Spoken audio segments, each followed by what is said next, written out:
Ono ye munnamagye yawummula Maj Gen Biraaro era nga y'omu ku abaakolako nga kw'otadde n'okubeera mukwano gw'omugenzi Gen Aronda Nyakairima. Omugenzi Gen Aronda Nyakairima ye yali bestman ku mbaga ya Biraaro era ono agamba nti kyamukubye wala nnyo okuwulira nti mukwano gwafudde. Saawulirawo nti ali mulwadde, nti ali mu ddwaliro oba ali luddawa, ekyo saakiwulira. Naye okufa.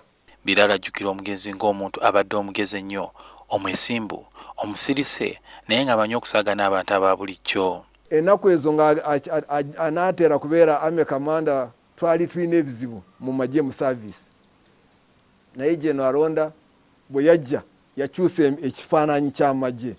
Ate n'akola missions nnyingi nnyo nga si za mutaawaana, nga tezirimu ebizibu bingi okukoonagana n'ebirala. Ono ategeezezza ng'eggwanga bwe ligenda okusubwa nnyo Gen Aronda naddala mu kaseera kano ke twolekerako obululu.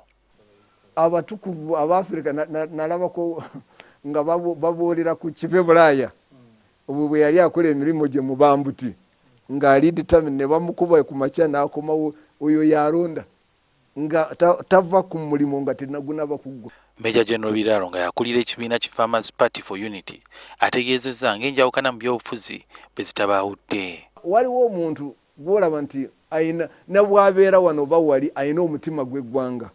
So mbadde mutegeera tubadde tusinkana n'ambuuza otuusewa okola biki bigenda bwe biti n'emunyonyola.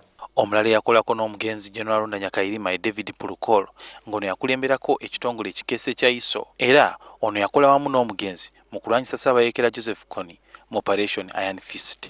He was a man who was definitely amenable to advice, and when he got the truth, he always acted on it. He was very firm and such he was good at decision making. Ye Pamela Akunda nga y'omwogezi wa Minisitule y'ensonga ez'omunda agamba nti okufa kwa Gen Aronda Nyakairima kubakubye wala.